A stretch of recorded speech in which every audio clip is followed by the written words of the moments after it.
One day, my father gave me his watch. I can still hear him say, "It's a Vacheron Constantin." You know, they've been existing for quite a long time. Watchmakers for 250 years. 250 years of uninterrupted history. It has always impressed me. My father told me the story.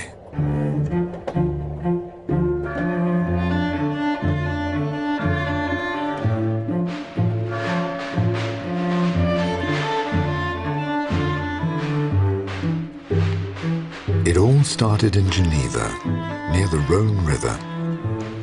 To me, Geneva was a city, a mountain range, and a lake, like a jewel case. On that day, I was going to Geneva. I wanted to have my watch appraised, and I wanted to have it serviced. My father had always told me to take great care of it. Voie 2, ICN pour Genève Aéroport, en voiture s'il vous plaît.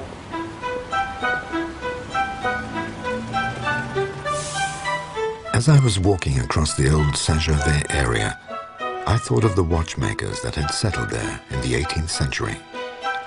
They were called the cabinotiers. I tried to imagine which facade had once housed the first workshops. In 1755, Jean-Marc Vacheron, a man of culture as well as a master watchmaker, hired his first apprentice. This was the Active Foundation, 250 years ago. In my memory, I see this watch, the first one Vacheron ever signed.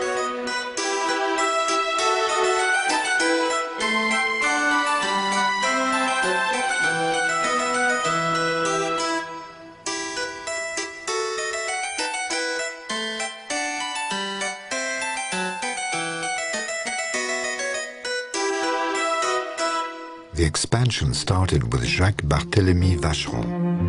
First Italy, with Milan, Turin, Florence or Genoa.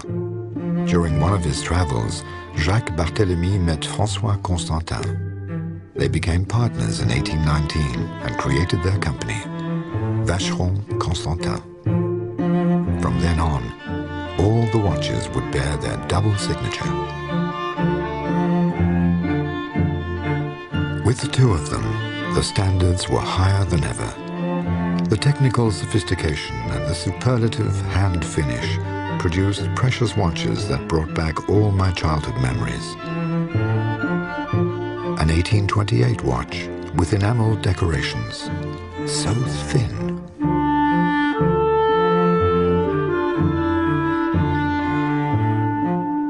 An 1839 watch engraved with a Moorish star.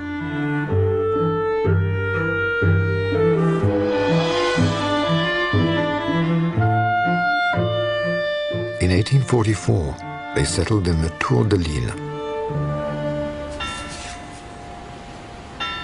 This is a relic of Geneva's former episcopal castle, which dates back to the 13th century.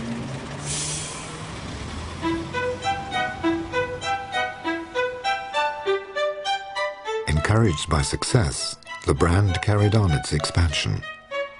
It achieved a worldwide presence in France, England, Belgium, Egypt, India, China, Brazil, and the United States.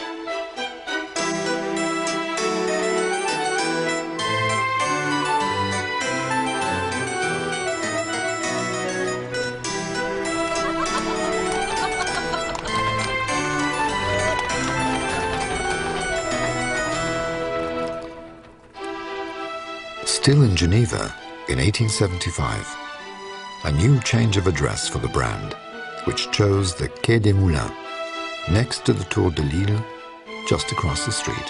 To this day, it's the brand's historical building and has just been renovated. My meeting was taking place there.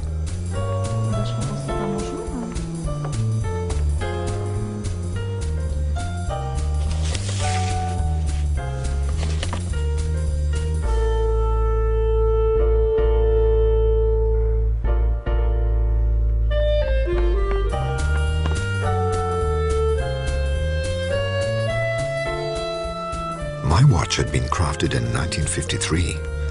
Its very typical square shape ensured its enduring success.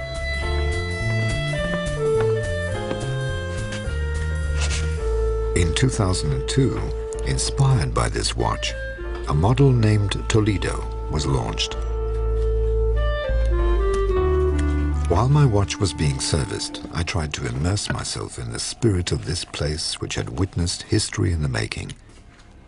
During the Belle Epoque, the transport revolution put the whole world within reach. We could now dream farther and faster, and Vacheron Constantin know-how seduced the Wright brothers, pioneers in the adventure of aviation.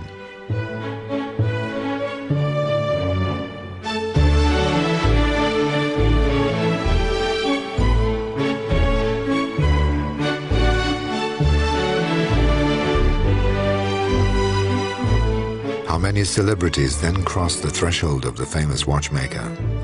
Bhupinder Singh, Maharaja of Patiala, Henry James, Monet, Peter I of Serbia, King Fuad I and King Farouk of Egypt were all part of the client list Vacheron Constantin was envied for.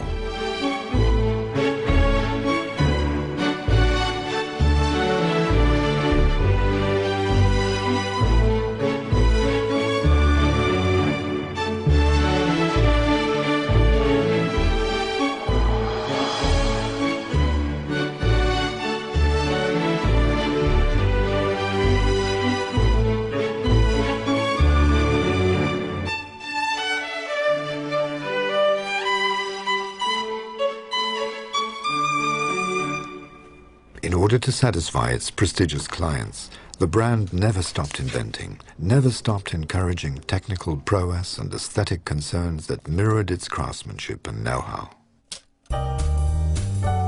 All this I found on the first floor, where the collection of antique watches is exhibited.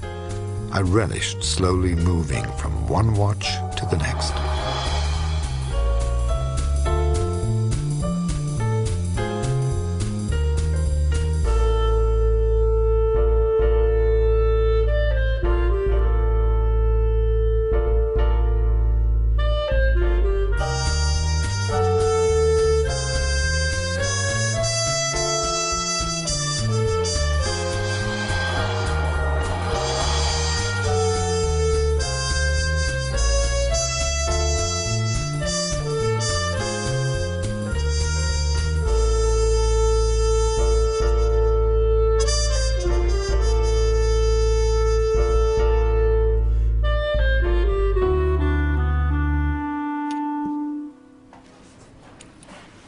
Something very soon became obvious to me. Vacheron Constantin remains faithful to its motto, do better if possible, and that is always possible.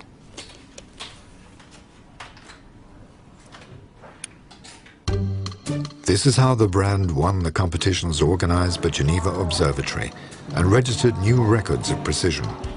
Its prestige was immense when it invented a portable chronograph which, among other things, measured the performance of the competitors who took part in several automobile Grand Prix in Bern. The appraisal was going to take more time. I had the chance to go to Plan-les-Ouates to visit Vacheron Constantin's new manufacture. It was brand new and built in the shape of a Maltese cross cut in half, an architectural allusion to the emblem chosen in 1880.